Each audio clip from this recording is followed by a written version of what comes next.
welcome back to Bucks Beat. This is episode 122, and I'll be joined in a few moments by one of Georgia's all-time great quarterbacks, Aaron Murray, as we talk about Gunner Stockton and this Bulldog wide receiver room. Gunner's got some weapons around him. Looking forward to seeing this coming up here soon. But first, let's talk about this Bulldog run game. Big disappointment in 2024. Ran for only 124 yards per game. That rated out number 15 out of 16 teams in the SEC and ranked 102nd in college football. Big disappointment. The lack of success impacted the Bulldogs' passing game as far as third down conversions go, which factored in to the season because of the Bulldogs, because of the lack of the run game, had fewer manageable third down situations. Why was that? How did that happen? Well, I see three big factors looking into that. One was the injuries at running back. It jumps right off the page. You had Roderick and Branson Robinson, who really never were able to impact the Bulldogs' offense the entire season. So Mike Bobo, the coaching staff, they had to turn to a true freshman, getting Frazier out there. Number two, what impacted the run game was the unsettled offensive line and constant shuffle all season long. And we hear and we talk about in football, offensive football, how one of the most important things to be successful is to have five guys on that offensive line working together in tandem, both in the run game and the pass game. Bulldogs didn't have that. They were constantly shuffling the offensive line, which impacted things too. Number three, Georgia did not have a physical mismatch at the X wide receiver spot. Now, they had two lined up coming into the season. They didn't even make it to the start line before they were dismissed, suspended, Ra Thomas and Colby Young. So, that X receiver position was in constant turmoil the entire season. So I think those three factors really impacted this offense. Got to improve the run game in 2025 if the Bulldogs want to get back into the mix. They were in the mix a year ago, but I'm talking about in the mix of winning big, winning the national title, winning when you get to the college football playoffs, winning the SEC. As far as the run game goes, looks like the Bulldogs are set to feature now a sophomore, Nate Frazier, at the running back position. Now, he averaged 5 yards a carry a year ago, which is nothing to turn your nose up at. Now, he spent this offseason focused on improving two areas to his game. One was ball security. He laid that ball on the ground a little bit too much a year ago. He's worked on that, and also getting better and more proficient in pass protection. Need your running back to help you protect the quarterback. So he showed off some big-time skills, though, when he got the ball. I was really impressed with what he did. Let me make a bold prediction. Nate Frazier will run for over 1,000 yards in the upcoming season. It's been 5 straight seasons under Kirby Smart where the Bulldogs have not had a 1,000-yard rusher. 5 consecutive seasons. This is RBU, folks. And we've gotten used to seeing these running backs run for 1,000 yards a year. So I think that streak is going to come to an end. By the way, the last running back to bust that 1,000-yard mark was DeAndre Swift in 2019. Hey, if this Georgia team is going to contend seriously, they've got to get this run game going. Gunner Stockton really good with the run action, play action fake, part of the playbook. You got to get that run game going to get that run action fake, shots down the field thing going. And joining me now, one of Georgia's all-time great quarterbacks, Aaron Murray, in the house. Aaron, we appreciate your time today, man. Yeah, thanks for having me. Excited to be here. It's crazy to think we're a couple weeks away from SEC Media Days. July's going to get here, so starting to get into the swing of doing my research on teams throughout the country and getting ready for hopefully another great football season. You got all these college football preseason magazines? I got my still got in I think last week it came in. So the Holy Bible of football, college football. So yeah, sent those out, got it in, and getting my summer reading in now. That one, then I'm sure next time I go to a CVS or a Publix, I'll be grabbing the rest of them on the shelves and bringing them home to start doing my homework, getting ready. Hey, let's talk about Gunner Stockton as we get things started. Here, not a lot of love going Gunner's way in the preseason. Don't even see him on some of the covers of these regional magazines. And, you got a lot of folks out there, these analysts and so forth, are rating. I saw one publication rating the 16 quarterbacks in the SEC. They had Gunner 12th. Let me ask you, your prediction at the end of the season. Where do you think Gunner's going to rate out by the end of the year in the SEC? I think Gunner could definitely work his way into a top 7. Maybe float around that 5. I think it's hard this year because it's a very talented league of quarterbacks and it's a very experienced league of quarterbacks as well. I mean, you're talking about obviously Lenore's there at Southern Cal. I'm a big fan of the quarterback there at Florida. The list goes on and on and on. It's an exciting year. If you like SEC football and you like good quarterback play, it should be an improvement of where they were a year ago, which just makes the offenses better, which makes the game a little bit more exciting. So it's going to be tough to crack because of the experience that's coming back this year, because of the talent at that position for Gunner to maybe get inside the top 5 his first year. But, I went back, this was probably 2 or 3 months ago, and did a deep dive on Gunner's season a year ago, because I wouldn't say I was necessarily in the same ballpark as everyone else or the people that you're talking about of the negativity, but I was like, there's a lot of unknown. I think you and I would both agree when you see Carson Beck throwing a football in person, 6'4", great arm, can layer the football. He looks like a pro. There's a reason why Carson Beck was a projected number 1 pick in the NFL draft this time last year. He checked off a lot of boxes, and you're not saying Gunner doesn't check a lot of those boxes. He's just a different quarterback when it comes to his skill set. Still has a really good arm, obviously more athletic than what Carson has. Maybe not as pure of a passer. So when you watch him throwing skelly, you watch him throwing one-on-ones or routes on air, Carson obviously is going to look a little bit better. That's more his skill set. Not saying that translates obviously to what's on the football field and winning football games and winning championships. So going back to the start, going back and dissecting his game from mop-up duty to the game against Texas in the SEC championship game to the game against Notre Dame, not knowing what I was going to really see or expectations, I was very pleased, very pleased. And I'm not saying this just because I'm a Georgia fan or I'm hoping that Gunner goes out there and has a great season. I sat back and said, man, this guy's got a lot of good stuff. Like I said, good arm, good footwork, accurate with the football, athletic, can create with his legs, tough as nails. About the leadership inside the locker room. So when I look at Gunner and I look at the offense, I look at the skill guys and what they're bringing in and what Kirby's put an emphasis on at the receiving position, yeah, he could easily work himself into that conversation of somewhere in that top 7, top 6, maybe flirting with the top 5 when it's all said and done because of his skill set and kind of what they've amassed around him from an offensive skill position. I did the same thing, Aaron. I went back and watched the Notre Dame game 2 or 3 separate times and came away really impressed with what I saw as far as Gunner goes, just focused on him.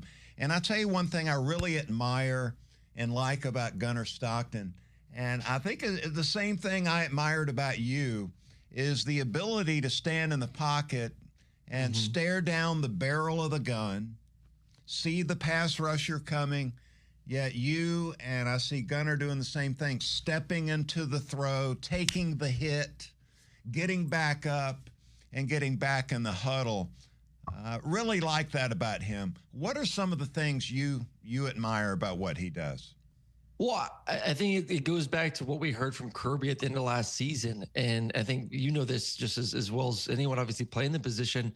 And you know, we've had great examples in the professional leagues as well. I mean, Peyton, I always bring up Peyton Manning because Peyton Manning, I remember I was at the Manning Passing Academy like in 2011 or 12 or whenever it was. And Payne came up there in front of all these high school kids and younger kids and obviously all the college quarterbacks there that were counselors and was like, I guarantee you the majority of all you guys in high school and definitely all you guys in college can throw the ball farther than me. You can throw it harder than me.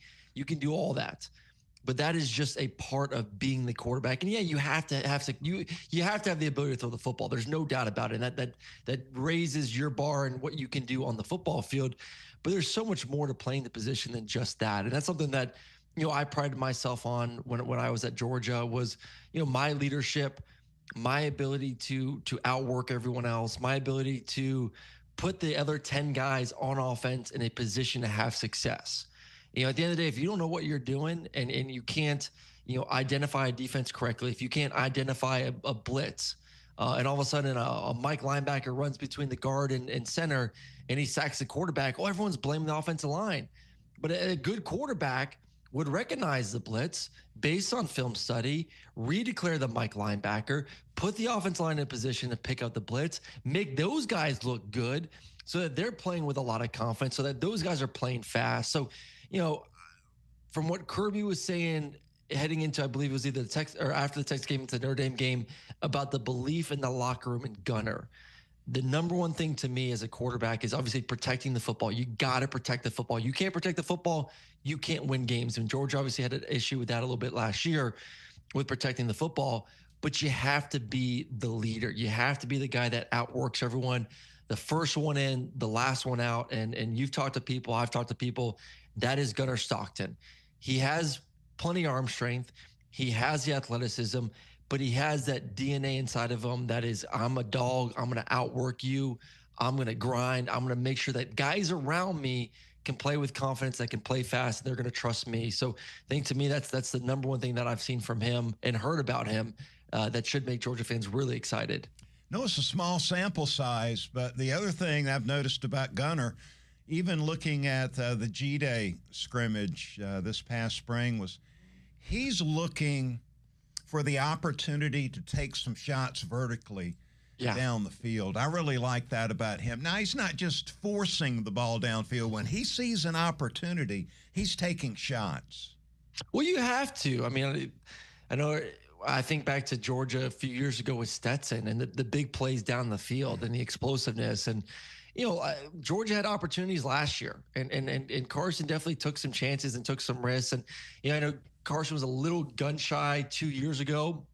And it was a fine line. You don't want to be reckless. You don't want to just throw balls to throw balls. You got to take completions, force the defense to come up and then, be calculated when you take your shots. But you have to be willing to take those shots. You have to be willing to see that one-on-one opportunity, throw that go ball, throw that post route, throw that corner, whatever it is.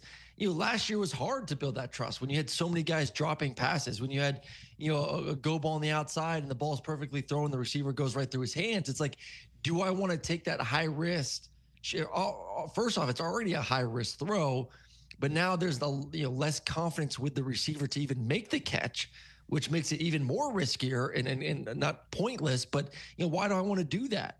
So it comes down to, yes, the quarterback having the ability, B, the courage to do it, C, the patience to do it.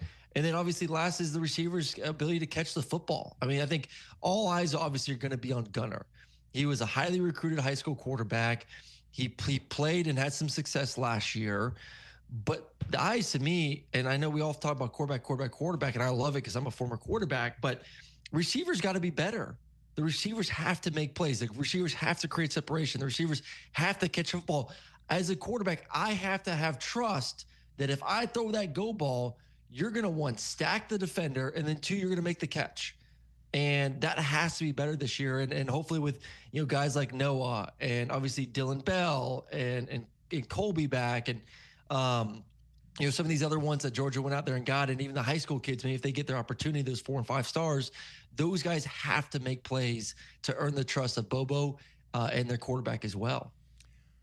One of the things I believe that impacted the offense a year ago that they have coming into this season is that X wide receiver spot. Yeah. The two guys they had lined up to fill that role a year ago didn't even make it to the start line of the season with some off the field issues. Really encouraged about Noah Thomas coming in, 6'6" X receiver. Colby Young, I'm sure motivated coming off what happened to him last season. That's really going to help not only the passing attack, but also get this run game going too, is having those big physical mismatches at the X wide receiver spot. You agree? Yeah, I mean, we always had that, and we weren't maybe as diverse when it comes to the formations or motions and shifts to kind of move guys around. But perfect example, AJ Green. When we were in a base offense, so two running backs, a fullback, which was a beautiful thing, a tight end, two receivers. AJ was our primary RZ receiver, so he'd be to the field. But anytime we got into 11 personnel, so three receivers, one tight end, and one running back, a lot of times if we were in a 3-by-1 formation, AJ would be our X receiver backside. You put that big physical receiver on the backside that can go out there and make plays, that can create that separation. And, it just forces the defense to declare, like, hey, do we want to play two high safeties because we need support on that backside corner, which, gives me, if you want to throw the football, it gives you opportunities to the front side with those three receivers, two receivers and a tight end, or it gives you a light box to run the football with. Or, what they say is, okay, let's see what our corner can do. We're going to roll single high. We're going to put, 6 guys in the box so they can't just run the football. And now that receiver on the backside is going to make plays. I mean, it made my life so easy when I had, AJ, TK at times would play X. Malcolm Mitchell would play X. Chris Durham was a big 6'4", 6'5" guy that also played X my freshman year. And if I knew, like, hey, you want to go safety rotation to the field and I get one-on-one the backside and I can run a slant, I can run a stop, I can run a skinny post, I can run a comeback, I can run a go ball. I have this whole arsenal of routes that I can work with my primary guy that's a big guy, 6'4", 6'5" guy. I'm going to take it day in and day out. So I know Bobo loves to do it. I know he's pretty excited about the weapons that he could put on the backside to force defenses and defensive coordinators to really make a decision. Like I said, do we support our backside corner or do we leave them on an island? And if you get that one-on-one, like we just talked about, are you willing then for Gunner to take some shots down the field to create some explosive plays?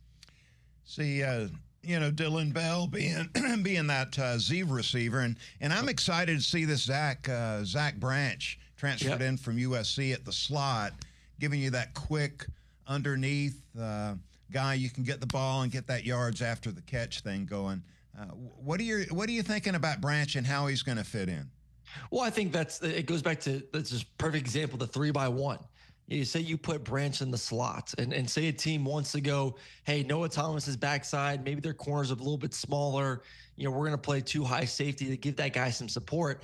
Now, all of a sudden, you give Branch a 2-way go or essentially a 3-way go, say on a nickel or a linebacker where he could kind of feel the space, sit down if he wants to. He could break in, he could break out. He could work the middle of the field between the safeties. Like, that's what you want to use that guy for. So, I know maybe the stats have not been as sexy at USC as maybe I thought they would be based on his skill set. I do think from a special team standpoint, I'm very excited about him. To put him back there as a punt returner, to be able to create shorter fields, to get a 10, a 15, a 20-yard return. I mean, to catch a punt on the 30-yard line and to get a 10, 15, 20-yard and start the 50 compared to 30 is a big deal.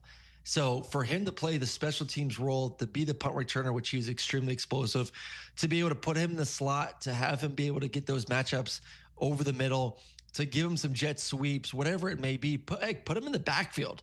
I know Bo was going to have a lot of things for him to do within this offense, but, just another talented guy where you go back to the receiving core as a whole.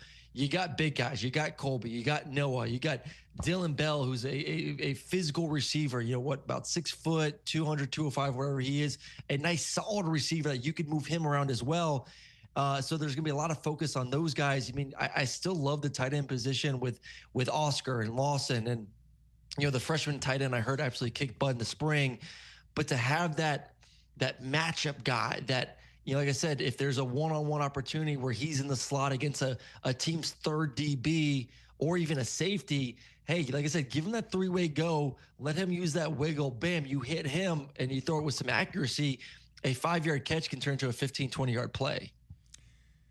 Yeah, and all that, bringing it back to Gunnar Stockton, I can remember looking forward to actually, going to practice every day to throw it around to guys like Lindsey Scott and Amp Arnold. I know you felt the same way with that collection that you had, right? I mean, you were excited to get out to practice, and I'm sure Gunnar's going to feel the same way with that.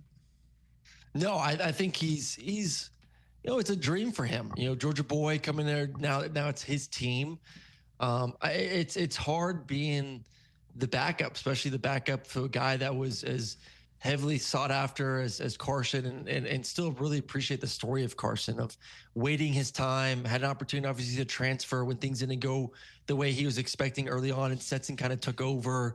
So a lot of people love the Carson Beck story of the guy that waited, the highly recruited quarterback, very talented, waited his turn, and obviously did not end the way that he wanted it to end when it's all said and done.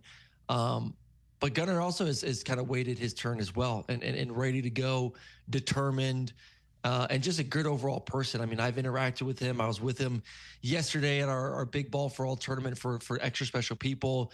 I've interacted with him a bunch over the past couple of years, and just an incredible human being, a hard worker, the guy that you cheer for week in and week out, and every single game, every single weekend.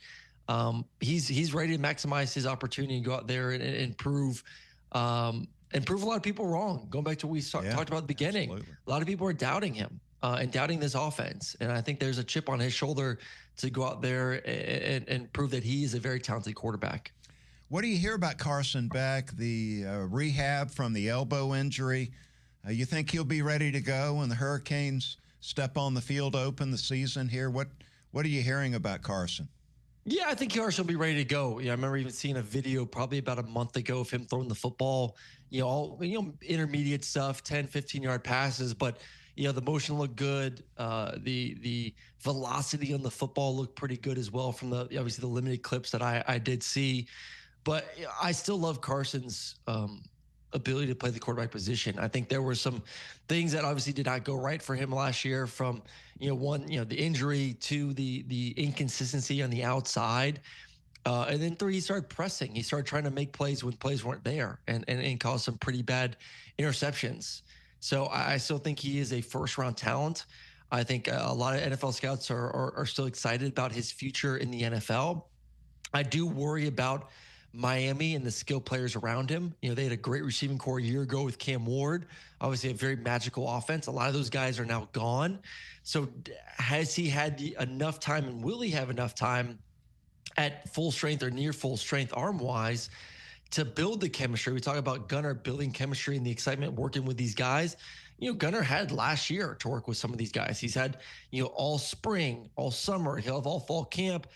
Carson really just has mid-end of summer working with those guys in fall camp. I mean, that's not a lot. You're talking about 6 weeks, maybe 7 weeks of working with new receivers in a new offense, getting ready for the season. So I think there are some stuff that are stacked against him a little bit, unfortunately, because of the injury, because of the new receivers.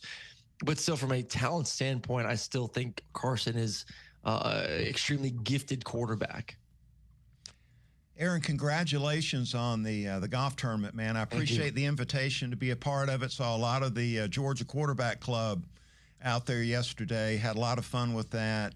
ESP, extra special people, the golf tournament, man, just a tremendous success. You must be really happy with the way that went yesterday. Yeah, I mean, it was perfect. It was a little hot, but we had a good time. We're used to that, right? Yeah, we're used to the heat. Quick round 2. Always worry about pace of play in tournaments, but we most groups finish between 4.5 and 5 hours, which is absolutely tremendous for a 37-team tournament out there at the Georgia Club. And shout out to the Georgia Club for hosting us once again this year. But it was our biggest year yet. Raised the most funds we've ever raised for extra special people. And big thanks to, like you said, the quarterback family. DJ was there, Greeny was there, a bunch of other former lettermen. And we had, I think, 17, 18 current guys on the football team out there, Gunnar being one of them, Oscar, Lawson, Colby. I mean, the list goes on and on. So Cash, it was a tremendous turnout, a really fun day, but most importantly, an opportunity now for kids of all abilities to go out there and experience what ESP has to offer year in and year out. Yeah, it was a lot of fun to be a part of. We appreciate it. Thanks for letting me be a part of that. Does the heart good, man. I know it's big for you, and just happy to support you in that endeavor. Hey, looking forward to the season, man. Appreciate the insight. We'll look forward to talking to you down the road, brother. Appreciate it, Buck. Thanks for having me on. Always great to talk football with Aaron Murray, one of the all-time great Georgia quarterbacks. And too, I look at those weapons that he had back in 2012 when they really had a great opportunity to win the national championship that season. Had Todd Gurley at running back. What a big-time impact, explosive player he was. You look at the wide receiver core, Tavares King, Malcolm Mitchell, Marlon Brown, Chris Conley, Michael Bennett. I mean, what a great collection of receivers they had in that wide receiver room. Arthur Lynch, quality tight end. Aaron was getting the ball there too. And, you know, as I look back at Aaron's career, I'll always remember the Capital One Bowl performance against Nebraska coming out of that season. Bulldogs won that day 45-31. We had the entire family there in Orlando at the Citrus Bowl cheering them on. Gurley, 23 carries, $125, running the football. Conley had a big day. Had just 2 catches, but went for 135 yards and 2 touchdowns.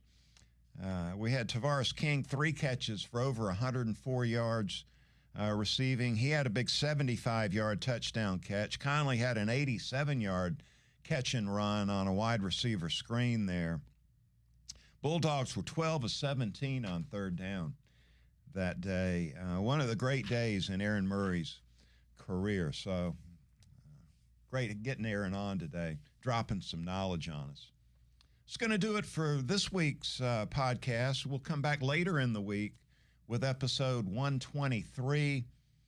Probably talking a little Braves here toward the end of the week. Remember now, when the Braves don't play at 7, you get the Buck Belue Show in prime time here on 680 The Fan from 6 to 8. And then Saturday mornings, the new Buck Belue Show on Saturday mornings from 9 to noon. So don't forget those things. Love when you check in and listen to the show. We appreciate it very much.